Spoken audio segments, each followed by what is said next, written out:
Tamaso ma jyotirgamaya mrityorma amrutam gamaya. Om Shanti Shanti Shanti. Oh, may the Divine lead us from the unreal to the real, from darkness to light, from death to immortality. Oh, peace, peace, peace.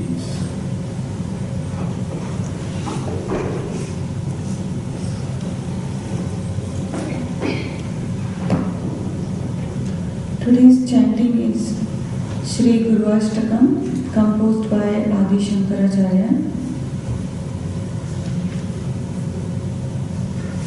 And the little meaning of it is, even if you have a wife, wealth, children, grandchildren, house, relations, and are born in a great family, if your mind does not bow at the Guru's feet, what is the use?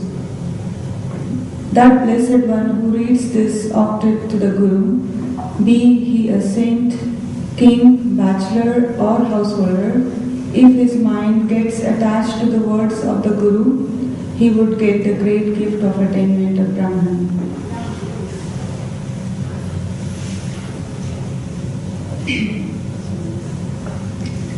Shariram surupam sadarogamurtam yashascharuchitram dhanam merutulyam guroragripatme manaschedalagnam tatakim tatakim tatakim tatakim kalatram dhanam putra pautradi sarvam griham bandhava sarvametadhijatam guroragripatme manaschedalagnam tatakim tatakim tatakim tatakim tatakim tatakim tatakim tatakim sarangadi vedo mukhe shastra vidya kavitvam jagadyam cha padyam karoti guroragripatme manaschedalagnam tatakim tatakim tatakim tatakim tatakim tatakim tatakim tatakim videseshu manyah swadeseshu dhanyah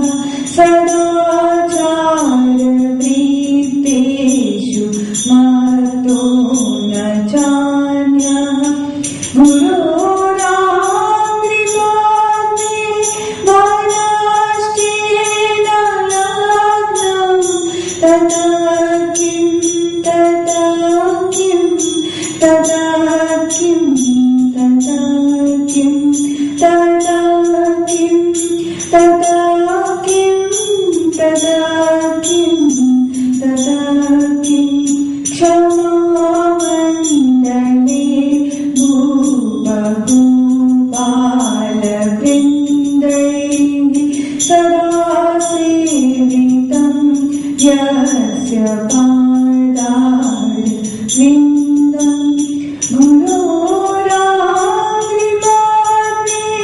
manaschedalagnam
I am reading from the complete works of Swami Vivekananda, Volume 6, Conversations and Dialogues, Place, Balaram Ghosh's Residence, Calcutta, year 1898.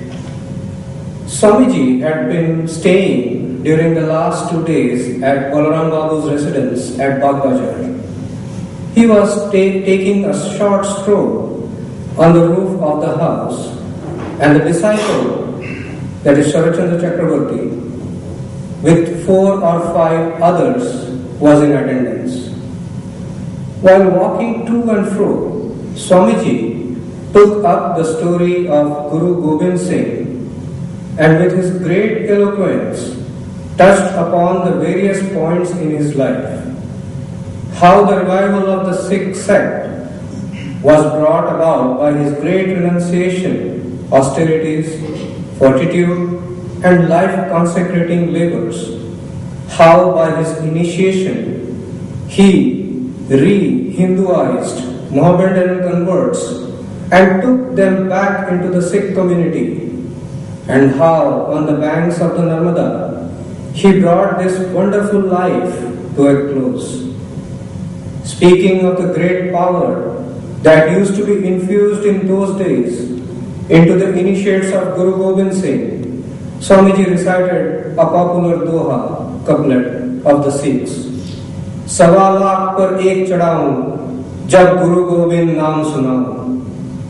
The meaning is, when Guru Gobind gives the name, that is the initiation, a single man becomes strong enough to triumph over 1,25,000 of his foes. Each disciple, deriving from his inspiration a real spiritual devotion, had his soul filled with such wonderful heroism. While holding forth thus on the glories of religion, Swamiji's eyes, dilating with enthusiasm, seemed to be emitting fire, and his hearers, dumb-stricken and looking at his face, kept watching the wonderful sight. After a while, the disciple said, Sir, it was very remarkable that Guru Gobind Singh could unite both Hindus and Muslims within the fold of his religion and lead them both towards the same end. In Indian history, no other example of this can be found. Swamiji, men can never be united unless there is a bond of common interest. You can never unite people merely by getting up meetings, societies and lectures if their interests be not one and the same. Guru Gobind made it understood everywhere that the men of his age, be they Hindus or Muslims, were living under a regime of profound injustice and oppression. He did not create any common interest. He only pointed it out to the masses. And so both Hindus and Muslims followed him. He was a great worshipper of Shakti. Yet in Indian history, such an example is indeed extremely rare. Yes. Now a short period of meditation.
friends. I would like our guest speaker, Mr. Swaroop Durga, to please come up and occupy a chair.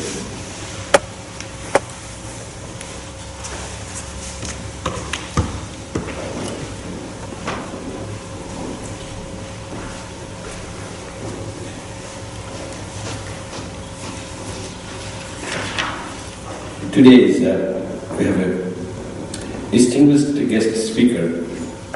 He has been a big executive, entrepreneur, worked in very big corporates. To read his short bio that I got from him is Mr. Swaroop Durga has extensive multinational experience in management, including executive management of diverse teams, delivering mission-critical business solutions at TELUS, Verizon, Bell, Amdocs, Bharti Airtel, Osram, UTI, and few large banks in India. He is alumni of Rodman's Executive Leadership course in Managing Strategic Change, ICD, Directors for NFP Program, MBA Essentials, and holds many other qualifications. In addition to volunteering as director at IRCS, Appeal, he is member of Program Advisory George Brown College, director at PMI Lecture Chapter, past director at Peel Senior Link, etc. This is his all academic and his work greatness. He is in the internet, it writes that he is a dedicated individual with a reputation for positive attitude and ability to provide ideas and solutions. Experienced in directing large programs, projects, $20 million plus, and an astute handling of large multinational, multicultural teams in fast-paced matrix organizations. And there are so many other qualifications he has according to his this qualification. I think it is his third visit to Vedanta Society, and apart from his greatness in all achievements in life, he is a very simple gentleman. Swami Vivekananda said somewhere, the greatness of a person is not in the great works they do, but in the simple ways, simple things they behave, that is found the greatness of the person. From the very first day, he has been so friendly to all of us, that he came twice to this our Vedanta Society. And I didn't feel him like a guest. He's in fact like a friend, a true friend of the Vedanta Society and all of us. Today when he came, I didn't get his bio yet, and I asked him, can I get your bio? He said, I already sent you last night, so why didn't come in my email? Then I was typing, and he was standing there. I didn't even offer him the seat. I forgot that he's a guest. He looked like my friend, our friend. He was just standing, I was typing, and I didn't say, please sit down, nothing like that. He stood there, and until I found the thing, and I printed, and then he came quietly and sat down here. Great achievement, great self-confidence, but very less ego. Ego is astute. That is the greatness of a person, of a human being. He's very interested in harmony of religions, very learned in his own religion, and he believes in the unity of mankind and serving mankind through love and through service. Hating mankind through love and service. That is Swaroop Durga. We have very little time to read the great religion of the 10 gurus that formed the religion together, and only we have like 45 minutes. You can go a little ahead also, whatever you have to say. And we'd like to listen to him, and if we are not fully done, we'll ask him to come next time again on another Sunday. So, welcome you all, welcome Mr. Swaroop Durga.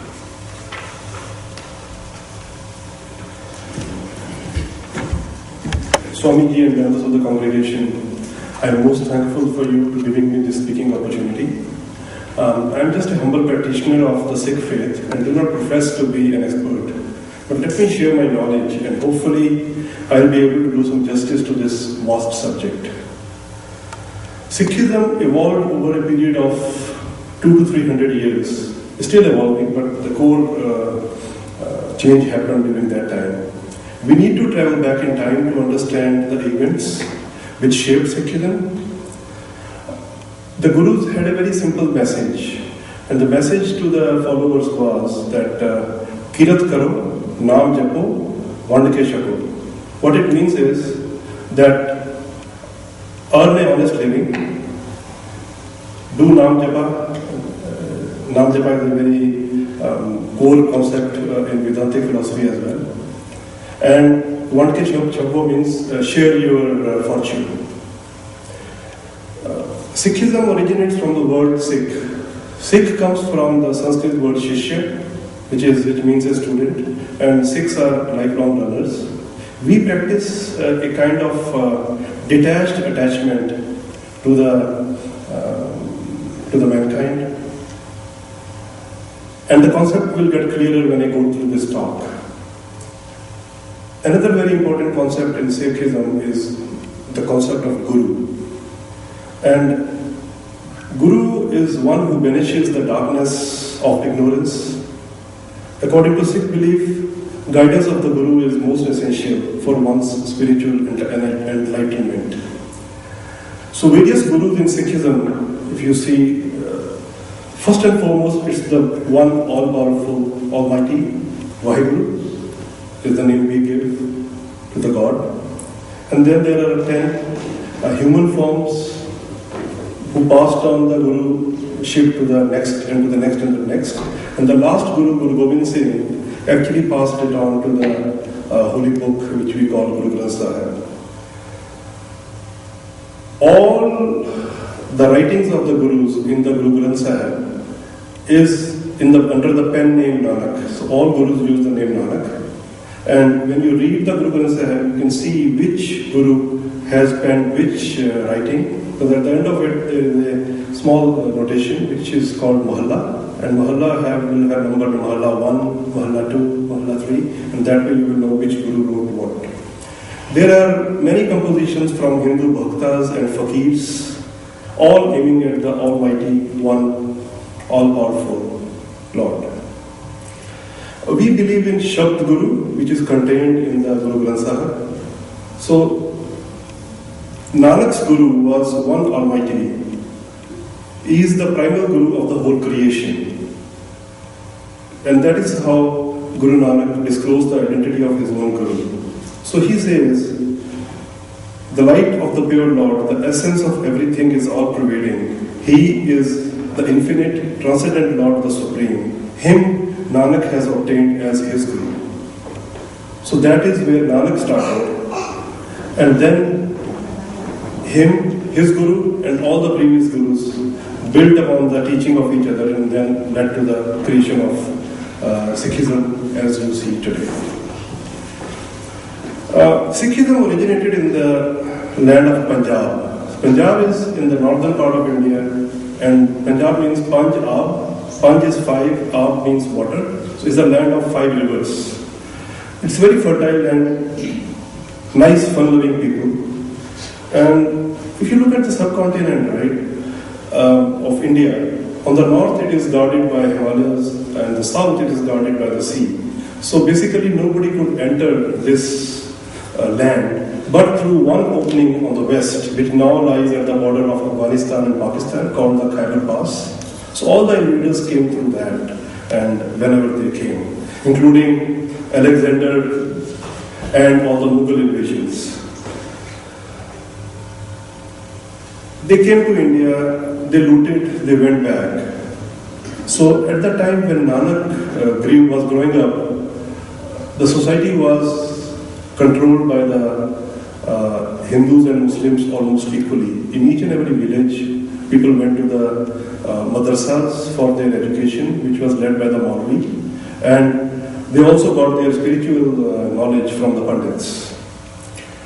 Nanak was born in 1469. So Sikhism is a very, I would say, young religion as compared to other great religions of the world. We also need to see the growth of Sikhism and how it evolved in the backdrop of the social scenario in India. where the Mughals were trying to establish their foothold. They established the foothold and then they declined. So you need to see that also. The first Mughal invader was Babur, and he attacked India in 1505. So when Nanak was about maybe 35 years old, 36 years old, he attacked again in 1517, 1523. In 1523, he was able to go all the way to Delhi and establish the foundations of the Mughal Empire. During that time, there was a lot of murder and killing, especially in Punjab, and Guru Nanak witnessed all that. So that and his experience within the society was the forming, I would say, backdrop of where he evolved the concept of Sikhism. So let's look at his growth. When he was very young, he went to the madrasa, he went to the pandit, and both very quickly actually told his father that we can't teach this child. He asks too many questions and we are not able to answer him. So then he spent a lot of time with the sadhus and faqirs discussing their concept of God and understanding why there is this collision between Islam and Hinduism. Because Punjab was where it was manifesting, and he was witness to that. So when he was 9, his father, as was customary in all upper class Hindus, he organized the Janevu ceremony where the sacred thread is put onto the Hindu. And there was a big function organized in his house. The Pandits came, and when the time came for the Janevu, Nanak actually refused. He said, I'm not going to wear this thread. So Pandits asked him why, how can you reject it? And Nanak, his composition is there in Guru Granth Sahib. I'll read the translation for you. He says, if you make mercy thy thread, contentment the cotton, continence is the knot, truth its twist, that would make a Janevu for the soul. If you have it, the Brahman, then put it on me.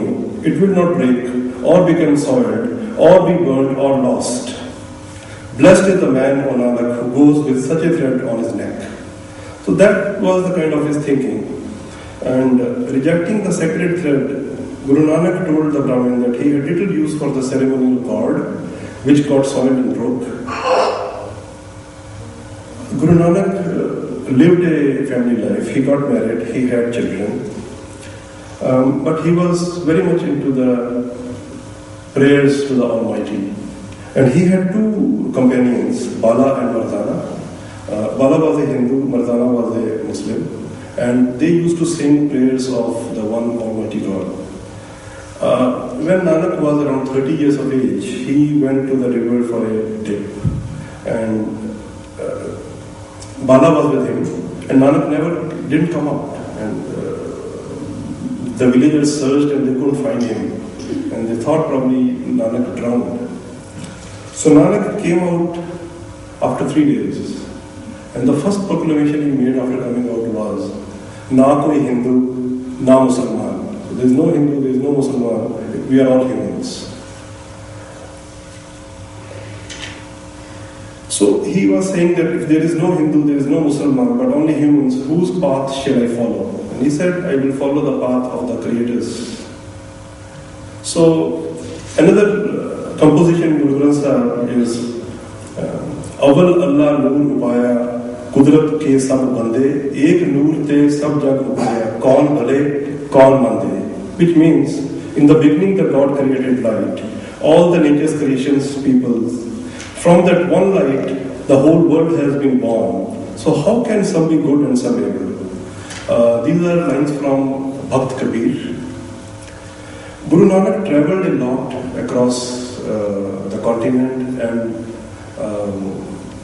his journeys were in total about 28,000 kilometers. In those days it was a very hard thing to do. He went all the way to Assam, Bengal, Orissa. Another journey he went south to Andhra, Tamil Nadu today. Another journey he went to Kashmir, Ladakh, Mount Sumeru in Tibet, and he came back via Sikkim. I had a chance to travel in Sikkim, and Sikkim, the Buddhists refer to Nanak as Nanak Lama. There are a few gurudwaras there as well. Then he went west to Baghdad, Makkah, Turkey, and he came back and settled on the banks of Ravi River during his final years. So I'll not go through the whole history, I'll just go through few key sakhis, we call them, like stories around his life. So during his visit, when he went to Makkah, he was sleeping at Makkah, and the story is that one Maulvi came and told him that, "You ignorant man, why are you sleeping with your feet towards the God, where the holy stone is in Makkah?" So Nanak told him, he said, "Let me know in which direction there is no God, and I will point my feet to that direction." Right? The other story is what happened in Hardwar. So in Hardwar, Hindus go for Shraddh, and in the morning, there is early morning when the sun rises, they stand on the bank of Ganga and they offer water towards the sun, which is supposed to go to their ancestors. And when Nanak was there, they found him standing on the other side of the river and offering water. So one Pandit said, "You ignorant man, what are you doing?" He said that you are giving water to your ancestors and you don't know how far they are. My fields are just 200-300 miles from here. This water will surely reach them. Right? So basically what he was pointing out was towards futile rituals. He went to Jagannath Puri and attended the famous Aarti at Puri temple. The Aarti was really grand with all the incense and the lights and the symbols and all the thing. And Nanak saw that, he came out and he wrote a composition. This composition is actually once Gurudev Rabindranath Tagore, when he was in Shantiniketan, actor Balraj Sahni went to meet him. And what they say is that he asked Gurudev that, "Gurudev, you have written the national anthem for India, Jan Jan Man Adhinayak Jai." He said, "Why don't you write one for all the mankind?" And Gurudev replied that it has already been written. It is written in the 16th century by Guru Nanak, and this is the anthem not for only the entire world but for the universe. And Gurudev translated it into Bangla language. I'll read it for you.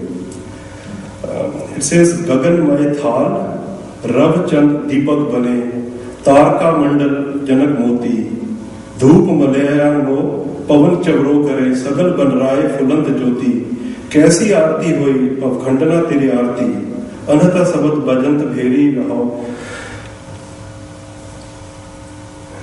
Jyotis Bhave, So Aarti Hoi." So the meaning is, the sky is the prayer platter, the sun and moon are the lamps, the stars and constellations are the pearls and the jewels. The air coming from the sandal-laden Malaya mountains is the incense. Wind is the fan. All the flowering fields and forests in the radiance. Oh God, what an arti it is, O destroyer of fear. That which pleases him is true worship.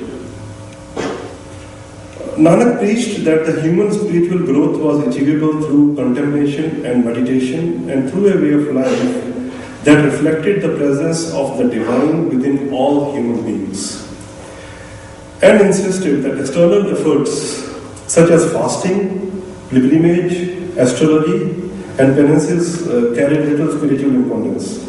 He emphasized living in the society as a householder, in a family, life based on honest conduct, selfless service, and constant devotion and remembrance of the God's name.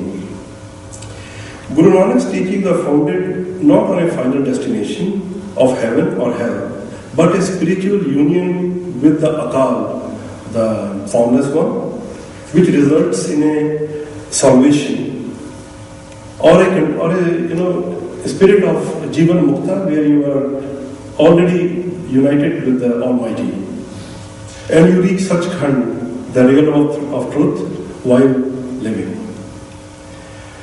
He introduced the concept of langar, where community kitchen, and that evolved into a big core feature of Sikhism, which involves seva and Vandike Shakna, the sharing of your good fortune. Guru Nanak said, salvation is attained through Almighty's grace. To get closer to God, Sikhs avoid the evils of Maya, keep an everlasting truth in mind, practice Shabad Kirtan, meditate on Nam Japa, and serve humanity. Sikhs believe that being in the company of Satsang is one of the key ways to achieve liberation from the cycle of reincarnation. He did not pass on his gaddi to his son, though his son was very learned. He passed it to one of his disciples, Guru Angad.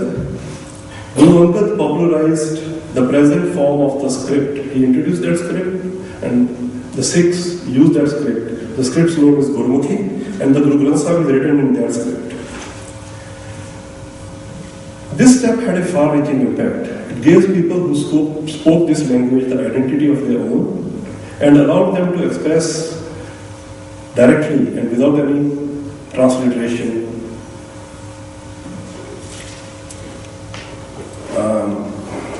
Coming to the next few gurus, and I'll jump onto the fifth guru very quickly because he had the most major impact out of those. The next guru created the Harminder Sahib, the main, the tank in Amritsar. It was called Amritsar. Amritsar means the pool of nectar. And that is where the Sikhs were congregating all the time. The fifth Guru Arjan, he designed the temple in that pool called Hari Mandir, God's Mandir, was built in the center of the tank. And he also consolidated all the writings of the Sikh Gurus and the collection by different Gurus of the Hindus, Pandit, the Hindu sadhus and fakirs into that Adi Granth, the Granth was called, and that was installed in that temple.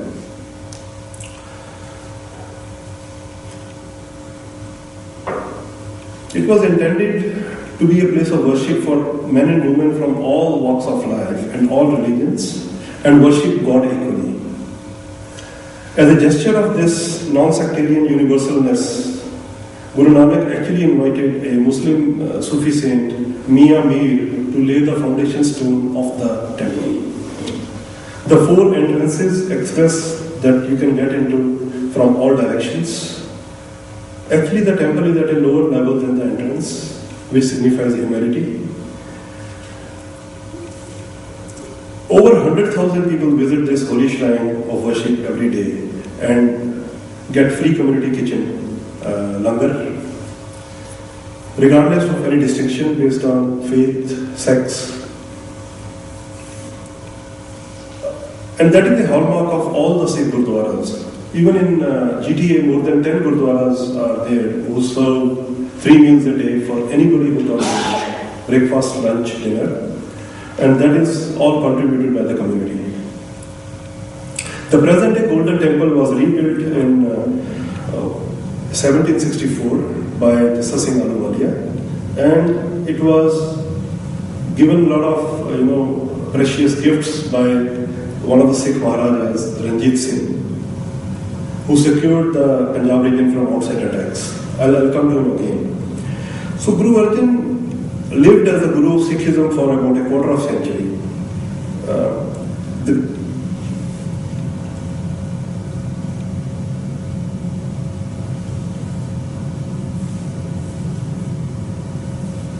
He included, it contains 5,894 hymns,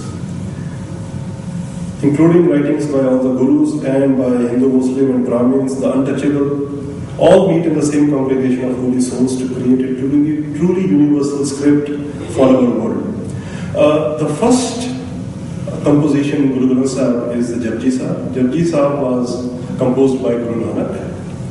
And the first stanza is the Mool Mantra of Sikhism. I'll recite that.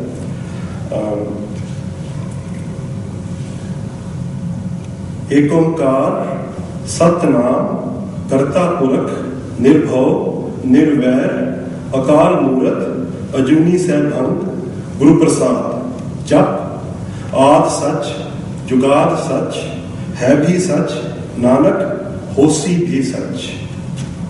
एक ओंकार सतनाम करता पुरख निर्भव निर्वैर अकाल मूरत अजूनी से भंग गुर प्रसाद जप आद सच जुगाद सच है भी सच नानक होसी भी सच। What it means in English is that one universal creator, true is thy name, creator being, fearless, hates none, timeless form, beyond birth, self-existent, realized by divine grace. And chant and meditate, true in the primal beginning, true throughout the ages, true here and now, O Nanak, forever and ever true. So that's the concept of the Almighty which we follow. The entire verse of the Guru Granth Sahib is written in poetry form, and it is attached ragas to each composition. There are 31 ragas.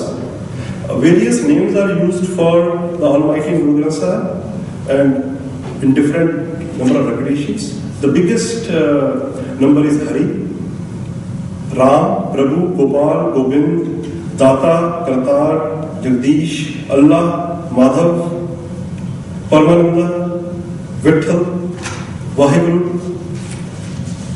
Gopinath, Govardhan. So all kind of names which were used within the Indian subcontinent are there.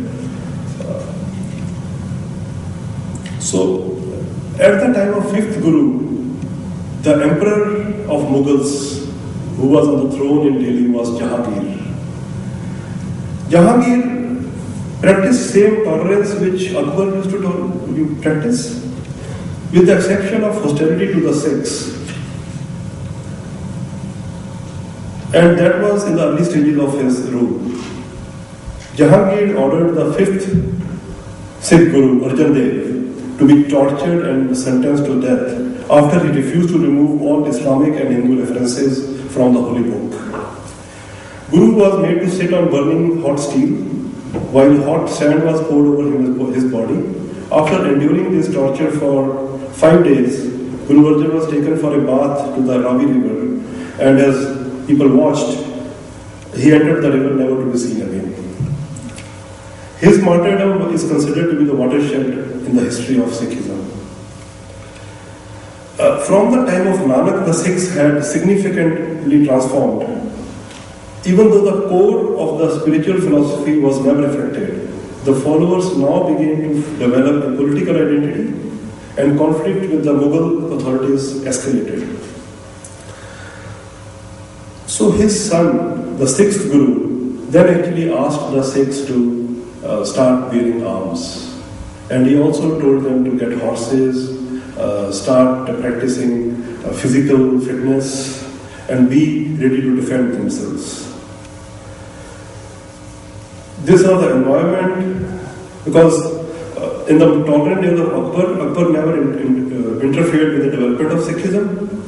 He even helped six gurus in many ways. But the execution of Guru Nanak and the 6th Guru Har Gobind was also imprisoned, right? Guru Har Gobind started wearing 2 swords, symbolic swords, which represented Miri and Piri. Miri comes from the Arabic word Amir, which means commander, governor, lord, prince, signifies temporal power. And Piri in the Sikh tradition is used to refer to the spiritual authority. So he wore those 2 swords, and he also built a Akal Takht right in the front of the Golden Temple in Amritsar, which was used for temporal decisions by the community. The basic principles, these have influenced the political thought and governed the social structure, political behavior, organization, leadership, and politics of Punjab since the origin of the concept by Guru Har Gobind. Then we come to the 9th Guru. His name was Guru Tegh Bahadur. His works are also included in the Adi Granth. Adi Granth was rewritten by the 10th Guru, including some more compositions in that. 10th Guru's compositions are not there in the Guru Granth Sahib. That's a separate Granth called Dasham Granth. He was very learned. He was a expert in Sanskrit, Persian and Punjabi. So he wrote in all three languages. Guru Tegh Bahadur covered a wide range of topics in his writings, such as nature of God, human attachment, mind, body, sorrow, divinity, service, death and deliverance. Like in his Rag Surat, he writes, जो नर दुख में दुख नहीं माने, सुख स्नेह और भय नहीं, जाके कंचन माटी माने रहा। नह निंदिया नह उस्तत जाके लोभ मोह अभिमाना, हरख सोग ते रहे न्यारो ना है मान अपमाना। आशा मनसा सकल त्यागे जगते रहे निराशा, काम क्रोध जह परसे नाहिन तह घट ब्रह्म निवासा। It translates as one who is not perturbed by misfortune, who is beyond comfort, attachment and fear, who considers gold as dust. He neither speaks ill of others nor feels elated by praise and shuns greed, attachments and arrogance. He is indifferent to ecstasy and tragedy, is not affected by honors or humiliation. He renounces expectations, greed. He neither is attached to the worldliness nor lets senses and anger affect him. In such a person resides God. In early 1675, the Kashmiri Pandits approached Guru Tegh Bahadur. At that time, Delhi was ruled by Aurangzeb. And Aurangzeb practiced the Sunni form of Islam, and he believed that everybody should be Muslim. So under his rule, his Nawabs and other people across India, they started forcible conversion of local population into Islam. So, and Sikhs were all for freedom of religion. You should be free to practice what you want to, and there should be no force. So in early 1975, Kashmiri Pandits approached Guru Nanak to seek his assistance. And they said that the emperor has given us some time to decide to convert to Islam or be executed. The time of deciding has expired, and now we have to convert to Islam or die. What shall we do, Guruji? We have no one to turn to. So Guruji is said to have gone into a deep thought after this Pandit Kripa Ram's request. And at this time it is said that Guru Gobind, his son, walked into the Sangat and asked him, Guruji, I see sad faces and you are silent and deep thought. What is the problem? So Guruji explained, he said, Beta, the Sangat in Kashmir, they are Hindus and they have been friends of the Sikhs since all the time, since Guru Nanak, and they have a serious problem on their hands. Gobind said, Pitaji, you are the Guru of the entire world. You will know a solution for all the problems. Beta, Aurangzeb has given them ultimatum. If they don't become Muslims, he will kill them all. And Guruji continued. He said, some well-known religious person, a Mahapurush, will have to make a sacrifice to stop this butchery. We have to find a supreme soul who will die so as to awaken the sleeping conscience of the people of Hind. Gobind said, Pidaji, it's easy answer. You are the most spiritually aware person in the whole Hind. You can make that sacrifice.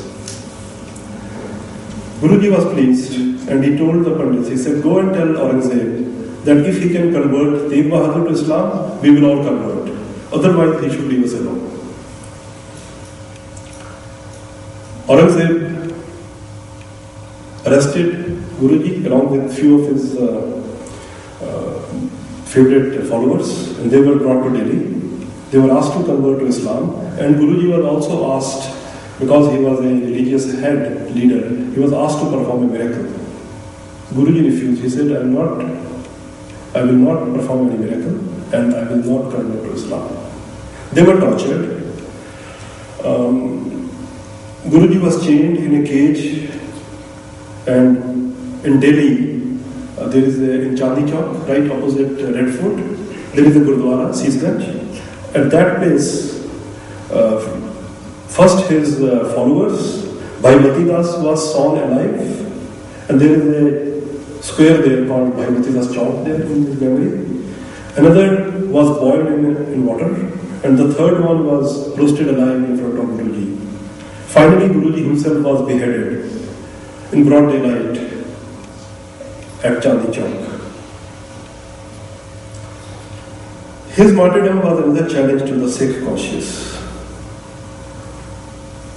It was then realized there could be no understanding between the insensate power and a proud people who just wanted to live a life of peace and honor. The sacrifice roused Hindus. And Guru Tegh Bahadur actually earned the affectionate title of Hind Di Chadar, that's the shield of India. So Gobind Rai became the 10th Guru of the Sikhs. He carried on the Nanak's teachings, but at the same time, he also started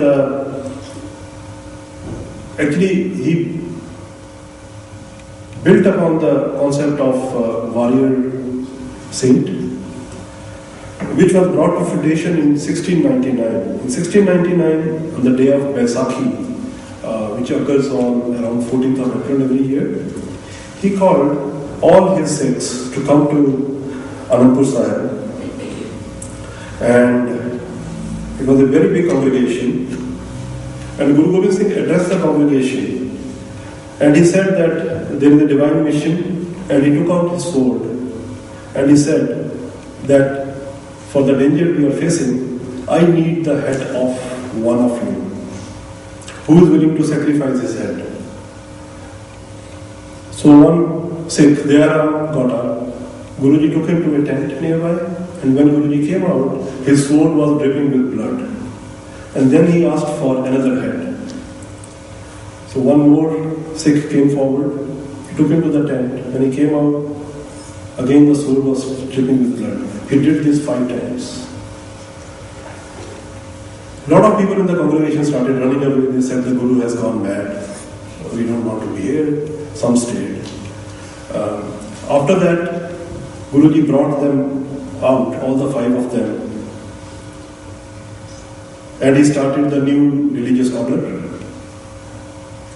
where he erased the boundaries of caste, religion, and this was a group based on pure equality.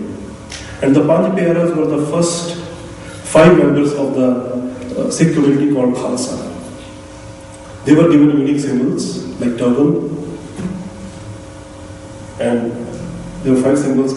They were supposed to wear special underwears, kada, which I am wearing, karpan, ceremonial sword, kanga, and kesh.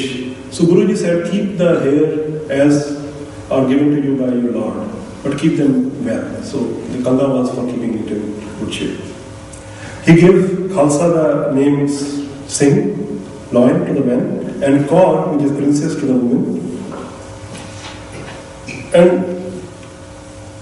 these 6 were dedicated to the service of others and pursuit of justice. So the battles with the Mughal Empire escalated, became bigger and bigger. And in 1704, there was a big war, and the Sikh group was encircled in a fort, Chowk Sahib. There is a Gurdwara there. So it went on, and the Sikhs over there ran out of food, ran out of water, and then they decided to fight with the people surrounding them, coming out in groups. So the Panch Pyaras, 3 of them died. One day, one guy would lead a charge with some of the Sikhs out. They would fight till death. Then the second one, then the third one. On the 4th day, Guruji's eldest son, Ajit Singh, said, I will lead the charge. He went out. He died. The 5th day, his second son, Jujhar Singh, went out with the group. He also died. Then Guruji said, okay, tomorrow I will lead the charge. And then the Sikhs in the fort got together and they said, Guruji, if you also pass away, then there is nobody to lead us. So you have to get into disguise and leave this place and keep the religion alive. So Guruji left that fort. Next day it was overrun by the Mughal Empire, and all the Sikhs in the fort were killed. Around that time, Guruji also lost touch with his two younger sons. His younger sons went with his mother in one direction. They were imprisoned by the governor of Sarhand, and they were asked to convert to Islam. They refused. So they were also executed. They were bricked alive in a wall, and their grandmother Mata Gujari also died a little time after. So Guru Gobind Singh after that travelled almost all alone, all the way to Maharashtra. And he settled at Nanded on the banks of Godavari River. Over there he met Madhav Das Bairagi, who became a Sikh. And Madhav Das Bairagi then went back to Punjab, and he gathered followers on the way who were willing to lay down their life for the cause. First they went to Sarhand, and they raised the Sarhand Killa to ground. And he established Sikh rule over there, introducing land reforms, good governance, panchayati form of government. And he became very powerful. So the Mughal Empire went after him with full force. And on 17 December 1715, Banda Singh Bahadur was captured, put on chains, and along with his followers, they were brought to Delhi. About 900 Sikhs were there, and about 2,000 Sikh heads were carried openly to show to the population that, this is what's going to happen to you. They were brought to Delhi, and they were asked to again convert to Islam. They refused. Every day, more than 100 Sikhs were executed in Chandni Chowk. And it went on till they all died. Banda was the last one.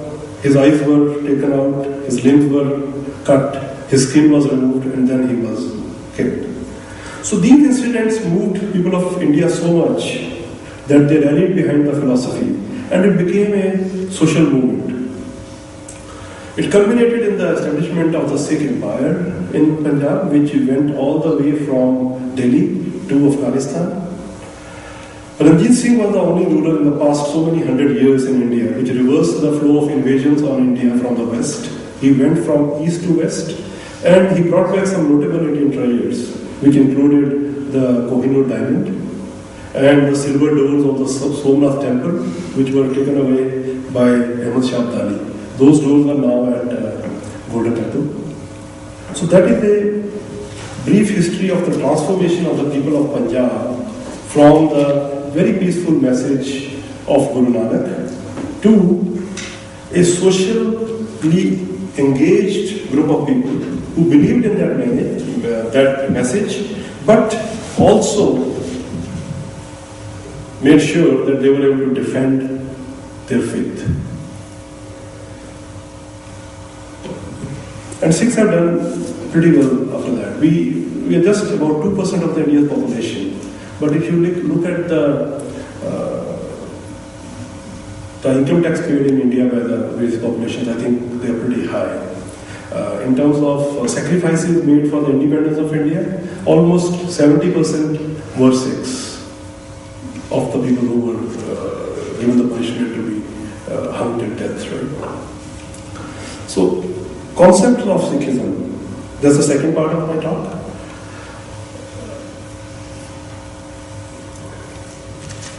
Sikhs believe in a concept of Chaddi Kala, and it's a very interesting concept.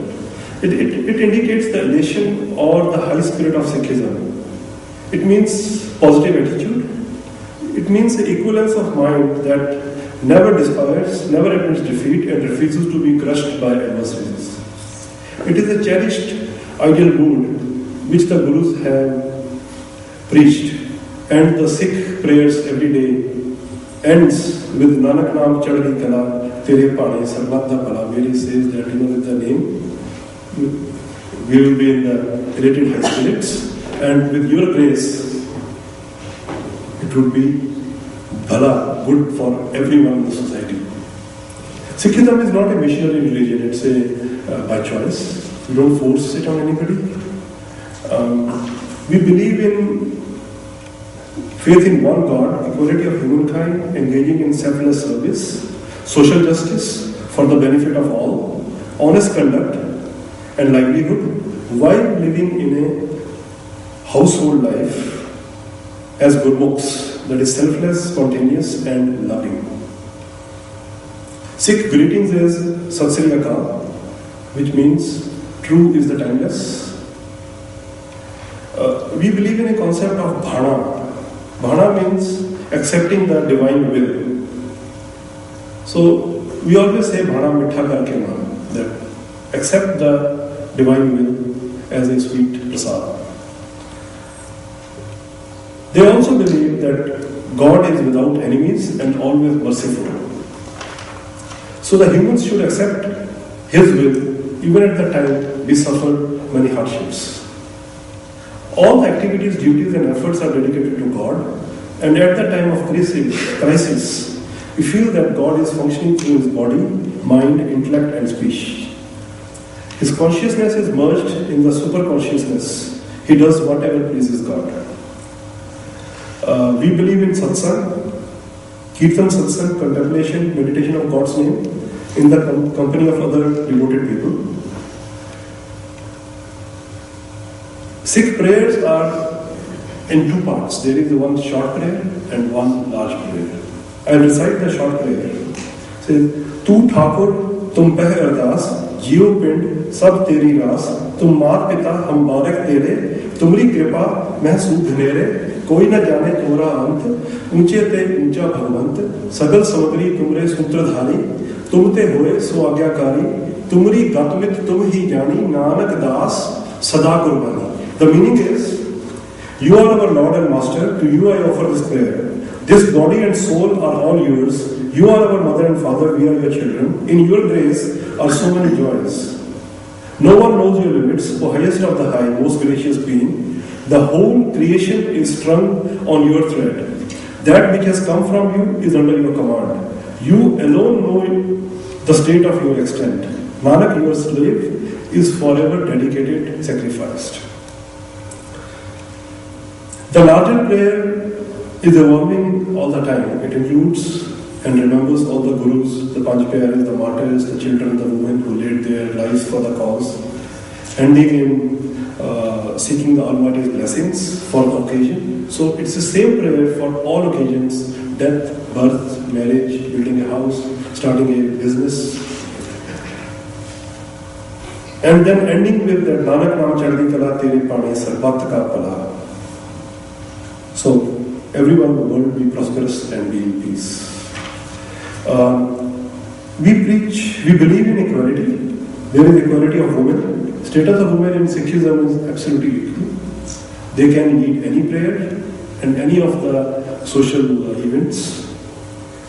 So Guru Nanak preached that, and I will just read the translation of one of his compositions where he talks about women.